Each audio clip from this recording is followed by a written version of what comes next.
Assalamualaikum warahmatullahi wabarakatuh. Kami dari kelompok 7 ingin mempresentasikan eh, tugas pemodelan sistem yang diambil dari contoh kasus soal nomor 7, yaitu Mushroom Galore, halaman 224 sampai halaman 227. Nah, baik di sini pertama-tama kita akan perkenalan dulu satu-satu. Pertama ada saya Radityo Putra Giariko dengan NIM 23500610818. Terus selanjutnya ada Sinzia Razalika dengan NIM 23500610029. Lalu ada Muhammad Farid Indrayana dengan NIM 23500610042. Lalu ada Vanessa Sabila dengan NIM 23500610046. Lalu terakhir Moh Andika Rashid Saibain Bani 23500610052. Nah, baik langsung ke soalnya. Di sini ada sebuah perusahaan memproduksi ubin keramik di pabriknya yang terletak di dekat Redding, California. Tidak jauh dari sumber bahan baku, produksi dilakukan secara terus-menerus selama 24 jam sehari dan 7 hari seminggu dengan laju produksi sebesar 2 ton per hari. Ubin-ubin yang diproduksi disimpan sementara di gudang pabrik sebelum dikirim ke pusat distribusi perusahaan di Oakland. Pengiriman dilakukan setiap hari Senin menggunakan kereta barang khusus atau bulk rail car. Kapasitas maksimum gerbong tersebut adalah 28 ton. Tetapi dalam praktiknya, pengiriman tidak selalu menggunakan kapasitas penuh. Biaya sewa dan pengangkutan kereta barang dari Reading ke Oakland dan kembali lagi adalah sebesar 1,195 dolar per perjalanan tanpa memandang banyaknya muatan yang dibawa. Biaya produksi untuk setiap ton ubin adalah 12.000 dolar, termasuk seluruh biaya bahan baku yang digunakan. Biaya penyimpanan ubin di gudang pabrik adalah 30% per tahun dari nilai ubin yang disimpan. Manajer operasi ingin menentukan kebijakan pengiriman yang paling ekonomis, yaitu berapa banyak ubin yang sebaiknya dikirim setiap kali pengiriman agar total biaya tahunan atau biaya pengiriman ditambah biaya penyimpanan menjadi minimum.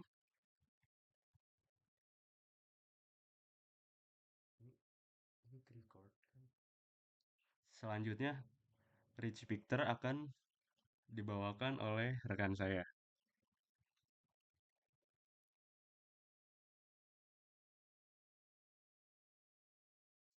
Assalamualaikum warahmatullahi wabarakatuh. Di sini saya akan menjelaskan mengenai rich picture. Untuk rich picture sendiri adalah gambaran sistem atau situasi dengan menggunakan gambar-gambar dari orang, objek, proses, struktur, dan masalah pada keseluruhan proses bisnis yang ada di perusahaan. Rich picture ini digunakan untuk menggambarkan keseluruhan proses bisnis secara jelas dengan gambar dan hubungan antar gambar tersebut dengan penjelasan singkat antar orang yang melihat dapat dengan mudah untuk mengerti dan memahami maksud dari gambar tersebut. Adapun pada rich picture ini terdapat problem owner. Nah, problem owner sendiri adalah orang yang memiliki atau bertanggung jawab terhadap masalah utama yang sedang dianalisis, dan orang tersebut akan mengambil keputusan terhadap masalah yang dihadapi. Pada kasus nomor 7 ini, problem owner-nya yaitu manajer operasi perusahaan ubin keramik. Lalu terdapat harapan atau keinginan, yaitu memperoleh kebijakan pengiriman yang paling ekonomis. Lalu selanjutnya terdapat aspek struktur. Sebelum masuk ke aspek struktur, kita perlu memahami apa itu aspek struktur. Aspek struktur sendiri adalah seluruh aspek atau komponen stabil dan perubahannya cenderung lambat.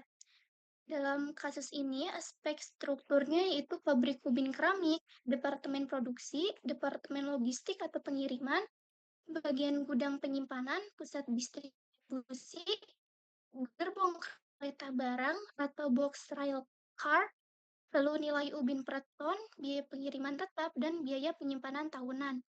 Lalu selanjutnya ada aspek proses. Aspek proses sendiri adalah seluruh aspek dinamis yang mengalami perubahan. Aspek proses dalam kasus ini aspek prosesnya yaitu berupa proses produksi ubin, proses penyimpanan hasil produksi, lalu jumlah persediaan gudang dan pengiriman ubin.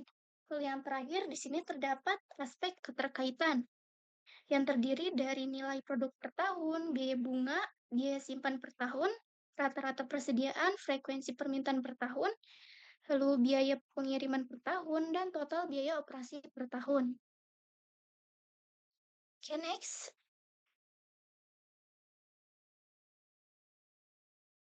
Lalu selanjutnya di sini terdapat eh, proses dalam pemecahan kasus dalam soal nomor 7 ini. Boleh di zoom.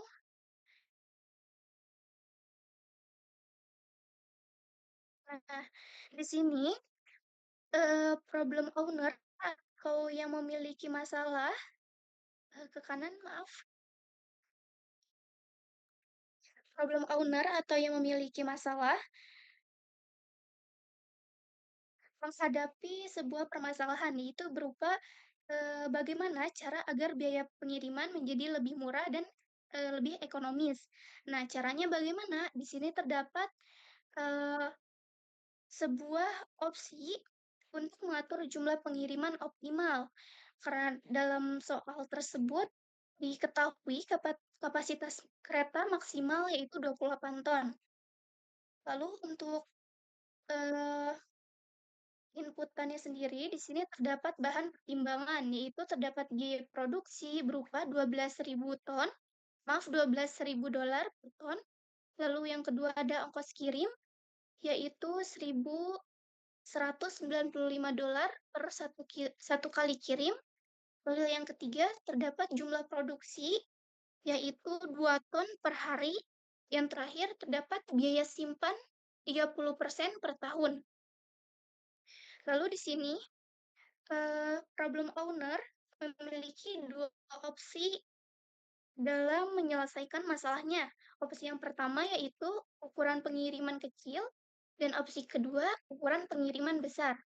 Jika problem owner memilih opsi yang pertama yaitu ukuran pengiriman kecil, maka akan dihasilkan biaya pengiriman per tahun yang eh, nilainya tinggi. Lalu yang kedua, biaya penyimpanan gudang kan bernilai rendah. Lalu untuk opsi yang kedua, yaitu ukuran pengiriman besar. Apabila problem owner ini memilih opsi yang kedua, maka akan menghasilkan biaya penyimpanan gudang yang tinggi dan biaya pengiriman per tahun yang rendah.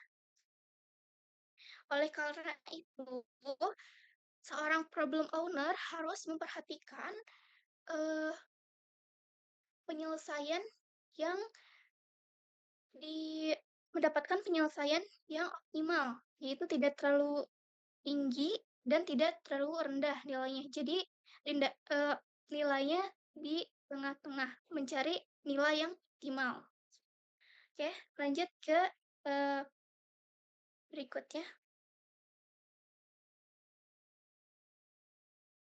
Baik, di sini saya akan menjelaskan tentang trade-off, yang dimana trade-off ini merupakan pertentangan yang terjadi dalam mengambil keputusan yang diambil dari risk factor.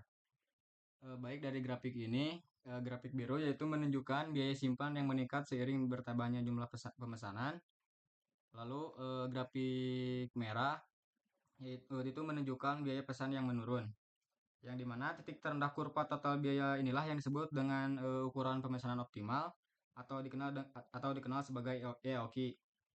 Dan pada titik ini biaya total berada pada posisi yang paling minimal. Lalu di grafik biru atau biaya simpan ini merupakan semakin besar jumlah barang yang dipesan sekaligus, maka barang yang disimpan lebih banyak dan biaya simpan meningkat. Lalu pada grafik merah yaitu pada inventory cost, yaitu semakin besar jumlah pesanan, maka frekuensi pemesanan berkurang sehingga biaya pesan per tahun menjadi lebih kecil. Oleh karena itu, karena kedua biaya ini bergerak berlawanan, maka kita perlu mencari titik keseimbangan yang paling efisien.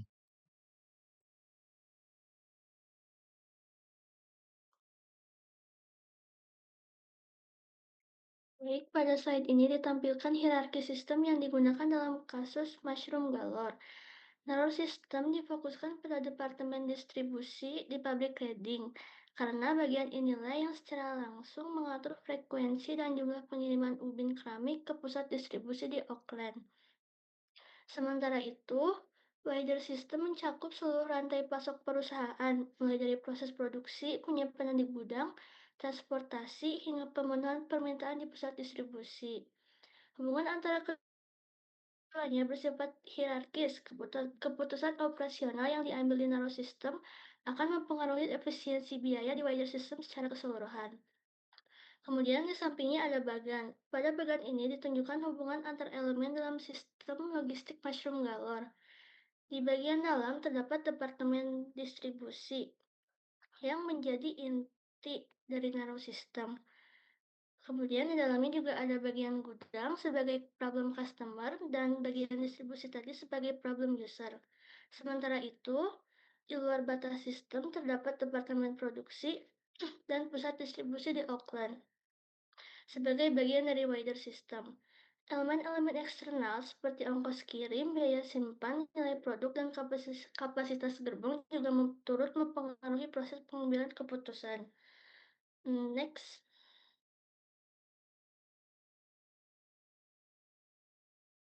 Dalam sistem ini terdapat 4 stakeholder utama. Yang pertama ada problem owner sebagai manajer operasi, karena memiliki otoritas penuh dalam menentukan kebijakan logistik dan bertanggung jawab terhadap biaya tahunan perusahaan. Dan yang kedua ada problem user dari bagian distribusi yang menjalankan keputusan pengiriman dari pabrik trading ke pusat distribusi di Auckland. Kemudian yang ketiga ada problem customer dari bagian gudang, karena keputusan pengiriman akan berdampak langsung pada tingkat persediaan dan biaya penyimpanan. Yang terakhir ada problem analis atau solver adalah mahasiswa teknik industri, yaitu pihak yang menganalisis sistem ini untuk memberikan rekomendasi kebijakan yang lebih efisien dan ekonomis.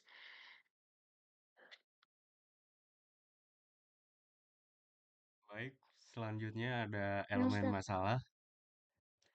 Yang pertama yaitu pengambilan keputusan. Yang dimana di sini ada manajer operasi pabrik trading. Lalu yang kedua ada tujuan.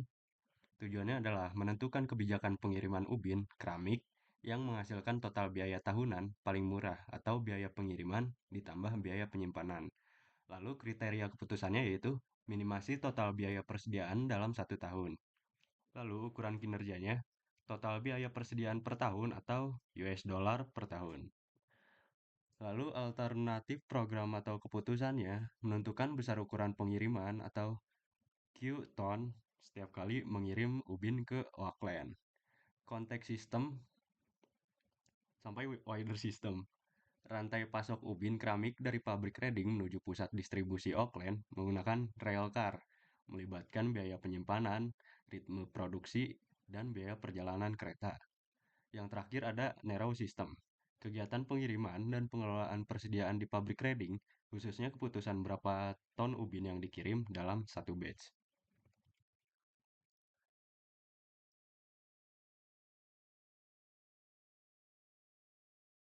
Baik, di sini saya akan menerangkan tentang deskripsi black box. Yang pertama ada manajer operasi, terdapat proses transformasi, yaitu kebijakan pengiriman menjadi pengaruh terhadap biaya operasional total. Dan yang kedua ada komponen sistem statis atau bisa disebut aspek struktural, yaitu departemen produksi gudang pabrik di Reading, bagian pengiriman, pusat distribusi di Auckland, gerbong kereta barang. Yang ketiga, komponen sistem dinamis atau aspek proses. Proses produksi ubin, aliran ubin dari produksi ke gudang, proses penumpukan persediaan, proses pengiriman mingguan ke Auckland. Dan yang keempat ada pembatas sistem. Pembatas sistem ini memiliki departemen distribusi pabrik ubin di Reading. Di sini terdapat inputnya Yang pertama ada uncontrollable input, yang dimana uncontrollable adalah faktor yang tidak bisa dikendalikan langsung oleh perusahaan atau hanya bisa diantisipasi tetapi tidak bisa diubah secara langsung. Biasanya berasal dari lingkungan eksternal atau kondisi tetap sistem.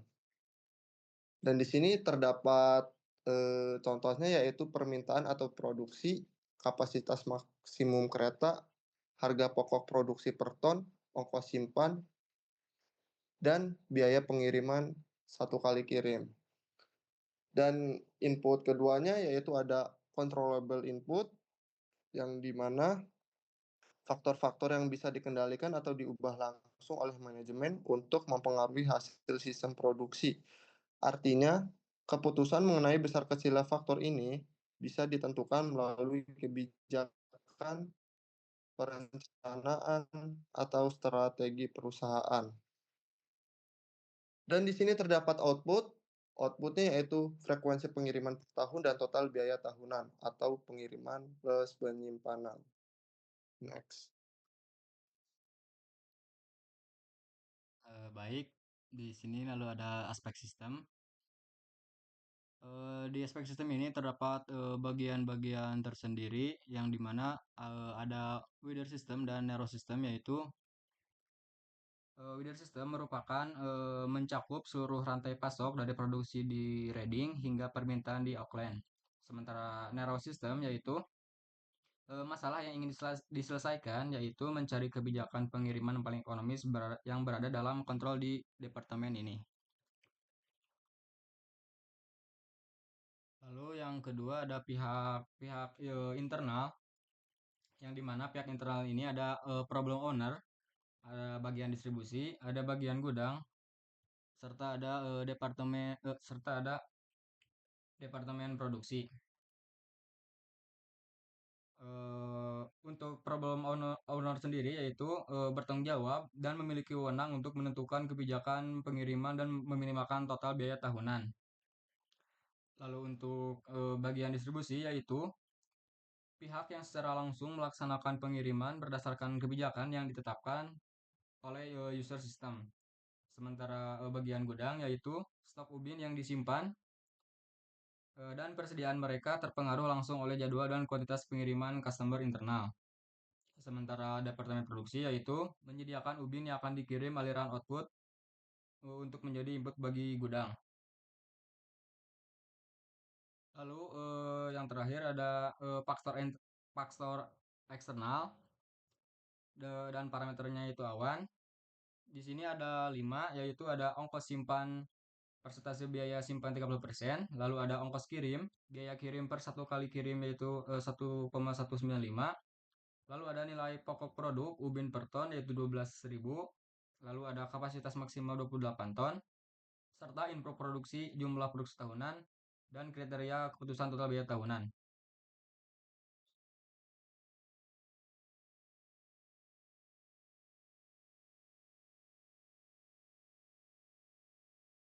Baik, di sini terdapat penggambaran black box.